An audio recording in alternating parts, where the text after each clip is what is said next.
was able to make the space and the time. It was a gift, total gift. My name is Dana Spett, or Dr. Dana Spett now, and I am a 2023 graduate of the Rutgers DSW program. My journey to the field of social work has been long and storied. I began straight out of college working in a refugee and asylee processing facility in New York City. My early history began with horses and farming and things like that. So I ended up going to a city college and studied Russian language. And one of the jobs that I found out of college was working with refugees and asylees out of the former Soviet Union.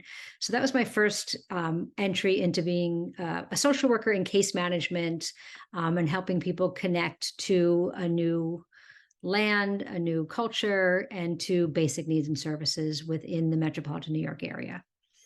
I loved that work, and from there decided I needed to continue my education, and it was either going to be a master's in social work or a law degree. And I know I chose wisely, and I chose a master's in social work. And I did pursue that to put more theory behind my practice. That was before the internet, so that's dating myself, that I was in graduate school at that time.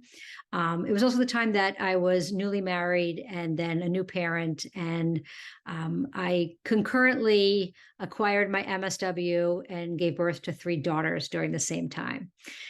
So I found that was really great, and it really helped me through those developmental stages of being pregnant, having a baby, early childhood development, managing relationships, managing systems. So social work has just kind of gone hand in hand. One of my field placements was with child study team coordination and school-based programs for schools with children with disabilities. And I enjoyed that level of practice and making those connections. And it also allowed the flexibility to raise my children. What was fortuitous and not knowing at the time was when one of my daughters was about 2 years old, she started to present with some sensory deficits, and there were some red flags that resulted in a diagnosis and her being referred for services that I was actually referring my clients to. So it's kind of an interesting time to be both a social worker in the field and a parent who is working through the system as well. And I think I know that the services and the therapies that she was referred to were necessary and were certainly helpful, but she did hit a plateau, my daughter, and I was frustrated in what was missing. And I found through research that there was a concept called therapeutic horseback riding that would be a complement or an adjunct to what we were doing in the traditional therapy world. So given I had a background with horses and with social work, and I had a daughter who really needed to have her needs met differently, I pursued a certification in therapeutic horsemanship and found a horse in our community that someone was willing to donate, cobbled some money together, and founded a program that would obviously meet the needs of my daughter at that time. But then it grabbed the interest of some of the clients that I was working with and some of the schools where I was based. And so in 2000, I founded an organization called Pony Power Therapies. And that has been a life's journey. I'm still on that journey, and has been an amazing opportunity to marry social work, practice, and horses and nature. It's been amazing for my family. The program grew from 1 rider and 4 horses. We currently sit on a 13-acre campus here in northern New Jersey in Bergen County. We have 22 horses and ponies. We have goats, we have chickens, we have pigs. We've redesigned our campus to be fully accessible. So we're really practicing all kinds of interesting, more indigenous practices, but have been really able to see that so much of social work is found in nature, and that you really have to be creative and think outside the box, which is what social work tasks us with, of being meeting with the client where the client is. And really after about 21, 22 years of anecdotal evidence that we've gathered, and my children being grown and out of the house, I made the decision to pursue further studies, because I really wanted to apply theory to what I knew in my heart of hearts and what I knew anecdotally was working, and really try to formalize what we were doing here at the farm with something more substantial. So that's when I was really lucky to have been admitted into this program. It was life-changing. Having the DSW, having the doctor of the DSW, it's not only just fun to say, it catches people's attention. I think, I know it has been touted as a program that bridges theory to practice. I did explore a PhD, I did explore the DSW, and I really wanted to apply what I had learned and not dismiss the past 22 years or 25 years of on-the-ground training, but really to layer that with theory and practice, and try to understand and locate what we're doing in the field of literature, and hopefully teach. So it's elevated my ability to have a conversation from a scientific perspective, from an academic perspective, but it also gave me really tangible tools that I didn't know I was missing. Number one, it gave me the tool of clear and persuasive academic writing. I thought I wrote well before I got to this program, and I learned very quickly that I had to deconstruct and reconstruct. And my early comments, which were harsh but very true, were meant gently to guide me into a better place. So what I realized is I was being vague and abstract, which I thought I wasn't, but my adult children, when I mentioned that was one of my comments in one of my first papers, my writing professor said, "Oh, Mom, you're vague and abstract." I'm like, okay. So it was one of those things where it was interesting to take my life's work and mold it in a different way. So the writing, and that was the case study with year one, was learning how to articulate what I want to say with very few words in a really concise way, is learning how to do a literature review. I thought I knew how to do one, but that was, again, my master's program was pre-internet, where you would go to the library. When the library closed, your research ended. It didn't mean that there were millions of data point that you could find. So understanding the literature. And what I realized, there was also literature out there on what I'm doing. And that was really exciting to start to make connections. So that first year of the case study was that foundational piece: heavy writing, learning to read differently, learning to apply theory to practice, and kind of building that muscle. And then year two was that qualitative research study, which was mind-blowing. What Rutgers asks you to do is Herculean, but we do it. And to not only design a qualitative research study, but to have it submitted to the IRB, the Institutional Review Board, for approval, to have it approved, to conduct the study, and then to have a resulting manuscript in basically 9 months as a solo researcher for the first time, on paper is crazy. In actuality, I wouldn't give that opportunity up for the world, because it took me through every process. I did notice how supportive all of the staff and faculty are within Rutgers, including the IRB, including the library, including the professors. And the resulting manuscript, I'm so proud to say, has been published. And it's been published by a prestigious social work journal that has nothing to do with horses and farming. So kind of the proof is in the pudding there, that the high level of publication from the DSW students. So that was year two. And then year three was what I was really waiting for, because I have a hard time. I can show and tell because I'm on a farm.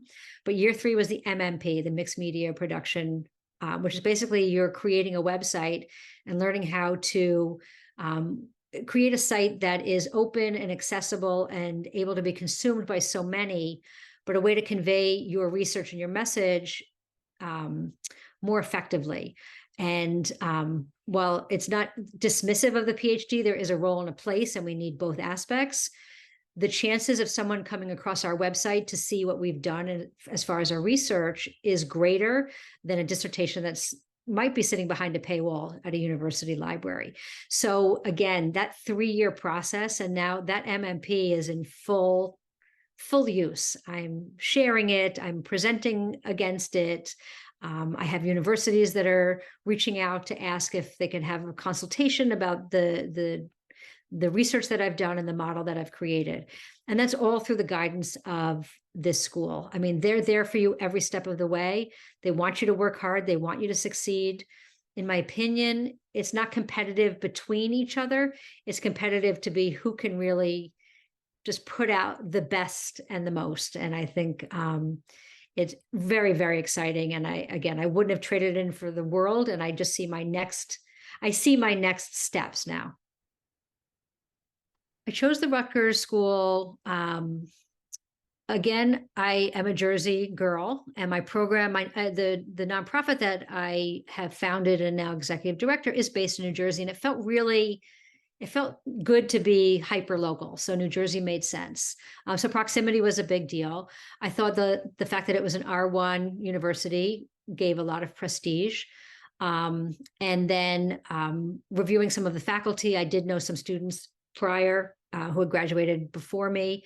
And then I can give a shout out, but my interview with Dr. E, I left that interview and said, I just want to learn from them. I just want to learn from them. And I did hear the same day. So I was pretty excited that they felt that same connection. But it was the people, and also the fact that there were components that were in person. I really wasn't comfortable being fully online, even though year one ended up being a COVID year and we were fully online. I still like the fact that we had the weekend residencies. I do believe that that's a key piece in social work that we shouldn't discount. My DSW degree helps my work in so many ways. Since starting, my coworker and I I've been the lead investigator or the person submitting abstracts, but we've presented at 7 conferences, and they are both inclusive of industry-specific conferences, whereas Professional Association of Horsemanship, but we've also presented at the National Association of Social Work. I'm really, really proud and very nervous to be presenting next month at the Conference of Social Work Education in Atlanta. So it's opening doors. I think having that degree, I know having that degree is opening doors to conference presentations. Again, the journal article that was published, there was a call for chapters for a book, and mine was accepted. So that's going to be published. I'm teaching at I'm a part-time lecturer at Rutgers, and I'm finding not only do I love giving back, that was one of my ultimate goals, but I'm really incorporating everything that I learned over the past 3 years. There's such a rich array of theory and articles, and you just need to be constantly consuming this information. And I'm finding that I'm already defaulting to that and sharing with my master's level students. So kind of that full circle and being able to give back. And it's just opened up those doors. My favorite part of the DSW program was the curated list of material. I love the structure of this program, and I learned very early on to trust the process, that there was a lot of thought and intention going behind the curriculum and the rollout of the curriculum. So the material I just thought was it was a blend of history and very current research, and it was intentional, and it was meant to hit a lot of aspects of social work practice, whether it be management, which is, I love the management aspect of it, management and policy, critical race theory, liberatory consciousness, again, with traditional social work practices. I thought the array of faculty that they brought in, they really, the school really tries hard to bring in experts in the field, which is very exciting. Loved my, working with my cohort, both current, previous, and those students behind us. I felt real kinship with the group. Yeah, I mean, I believe I've made lifelong friends, and I know I have a different way of my learning style, and my observation of the world is different. So I'm very grateful for that. If you're thinking about the DSW program, you should talk to one of the alum. I think that managing your expectations on time and commitment is really important. I know in the literature, we talk about whether it's 15 or so hours a week. Just the way I work and I read, and I'm one of those true nerds or geeks, I read everything that was assigned, start to finish. You have to come up with a process. You have to, it was on average 20 hours a week, if not more. I dedicated a time and place every single day to do the work. I would highly recommend, if you're not familiar with academic writing, to get a jump on that, because that's going to be what catches a lot of people up. But really making it a priority. If you don't, it's not going to be an enjoyable journey. It is very rigorous. It's a full-time program meant to go at the same time that you're working in a full-time position and managing your home life as well. So time management, making the commitment, understanding that this is a choice. I think that was one of my big takeaways when people ask me, why are you doing this? I said, I love to learn. I'm really excited about this. It fills me up. And it's a choice. I will not complain. If I complain, I shouldn't be here. So really a conscious decision that this is something that you want to do. I do believe there's so much room in the field of social work to grow. And this is, I believe it's the time is now. So I think the more people that add additional rigor to what they've already done above a master's level of social work is greatly needed. There's so much room in the pool.